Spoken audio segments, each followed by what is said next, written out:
तीसरा डी जो डॉक्टर अंबेडकर से जुड़ा हुआ है वो है धम्मा। बुद्ध से बहुत प्रभावित है, बहुत। और एक बात बुद्धा एंड हिज गॉस्पेल में लिखते हैं कि बस एक बात मुझे बुद्ध की बहुत पसंद है कि बुद्ध मानव गरिमा को सर्वोच्च स्थान देते हैं कि तुमसे बड़ा कोई नहीं। हिंदू धर्म में भगवान, इस्लाम में अल्लाह, क्रिश्चियनिटी में गॉड। तो अब अगर तुम हिंदू धर्म से छोड़कर, हिंदू रिलीजन को तुमने छोड़ा और तुम इस्लाम में आ गए, या इस्लाम को तुमने छोड़ा और तुमने क्रिश्चियनिटी अपना ली, तो यहां भगवान, अब तुमने भगवान को छोड़ा तो तुम अल्लाह की शरण में आ गए, अब तुम अल्लाह को छोड़ोगे तो तुम गॉड की शरण में आ जाओगे। लेकिन बुद्ध इन सब से अलग है, सबसे। बुद्ध इन सब से अलग है। वो कहते हैं किसी की शरण में जाने की कोई जरूरत नहीं है। आत्मदीपो भव, कहना किसी की शरण में जाने की कोई जरूरत नहीं है। यह बात डॉक्टर अंबेडकर ने अपनी किताब में व्यक्त किया कि मुझे बुद्ध पसंद क्यों है, मैं क्यों बुद्ध धर्म की तरफ जा रहा हूं। 14 अक्टूबर 1956 बुद्ध धर्म तो भारत में खत्म हो चुका था। तो डॉक्टर अंबेडकर ने, अब बुद्ध धर्म के 3 सेक्ट हैं प्रमुख, हीनयान, महायान, वज्रयान। डॉक्टर अंबेडकर ने कहा नवयान, यही भारतीयता के लक्ष्य को मजबूत करेगा। नवयान, हीनयान, महायान, बुद्धयान। समय के साथ परिस्थितियां बदलती हैं। हीनयान 2 चीजों का सम्मिश्रण है, एक मुक्ति का, लिबरेशन का, और दूसरा इगैलिटेरियनिज्म का। नवयान, क्या कॉन्सेप्ट दिया डॉक्टर अंबेडकर ने। नवयान, बुद्ध का एक नया रूप। नवयान, इस नवयान में बैठकर हर भारतीय एनलाइटेंड हो सकता है, जागृत हो सकता है, उसे किसी की कोई जरूरत नहीं। नवयान, उसे किसी की कोई जरूरत नहीं। और इस नवयान में सम्मिलित प्रति व्यक्ति भारतीय होगा, ना वो हिंदू होगा, ना वो मुसलमान होगा, ना वो शूद्र होगा, ना वो ब्राह्मण होगा, ना वो क्षत्रिय होगा। और यही भारत का भविष्य है। क्या विचारधारा रही होगी उस व्यक्ति की, यही भारत का भविष्य है। श्रीलंका में अटेंड किया, बुद्धिस्ट काउंसिल बर्मा में किया, टोक्यो में किया, फिर सब जगह सुनने के बाद तिब्बत से किताबों को मंगवाया, तब उन्होंने एक नए कॉन्सेप्ट को पैदा किया, नवयान।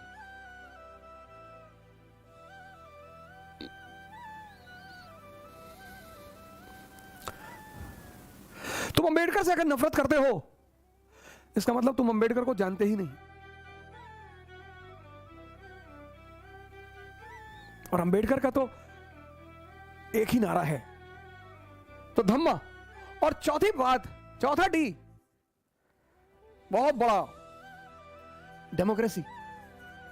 लेकिन डेमोक्रेसी पाने के लिए शिक्षित होना पड़ेगा, लिटरेट। डेमोक्रेसी सबका खेल नहीं है। आजकल हमारे बड़े सारे लीडर हैं, कह रहे मूंछ रखो। ये तो अंबेडकर ने नहीं कहा। अंबेडकर का चेहरा देखो, भगवान की तरह क्लीन शेव्ड। मूंछ तो राक्षस लोग रखते हैं, जिनके अंदर, अब मेरे अंदर थोड़ी बहुत है, ज्यादा भी हो सकती हैं, तो मैं रखा हूं। मूंछ रखने को कहां डॉक्टर अंबेडकर कह गए, बुलेट चलाने को कहां डॉक्टर अंबेडकर कह गए। डॉक्टर अंबेडकर ने तो एक बात कही सबसे शानदार, कहा शिक्षा शेरनी का दूध है, जो पिएगा वो दहाड़ेगा। इसलिए तो किताब ली हुई उनकी फोटो आती है। मोक्ष मुक्ति नहीं है, बुक मुक्ति है, बुक, किताब। हर दलित व्यक्ति, शोषित व्यक्ति, परेशान व्यक्ति बस किताबों से दोस्ती कर ले। इतनी इज्जत डॉक्टर अंबेडकर को क्यों मिली? दलित थे इसलिए नहीं, रिजर्वेशन नहीं, क्योंकि उनसे शिक्षा में मुकाबला करने वाला कोई नहीं था।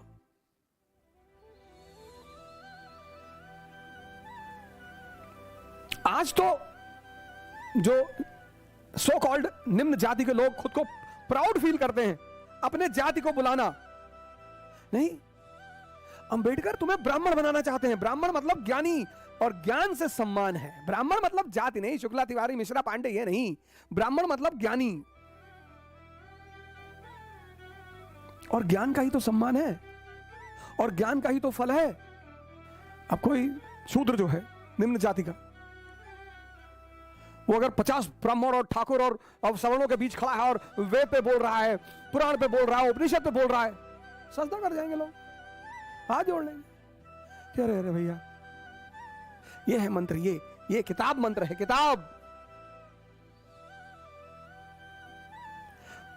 उनकी मेरे पास बड़ी सारी फोटो है उनकी, बड़ी सारी, मतलब उनकी बचपन से लेकर उनकी मृत्यु तक।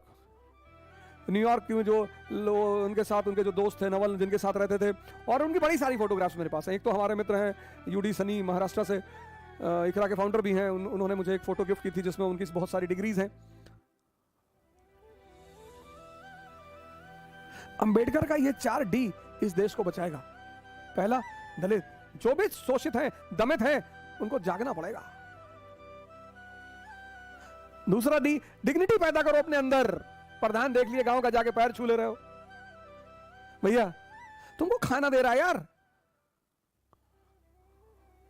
तीसरा D, नव्यान, भारतीयता की भावना पैदा करो, नव्यान। अंबेडकर का बड़ा प्यारा कॉन्सेप्ट है नव्यान। और चौथा D, डेमोक्रेसी।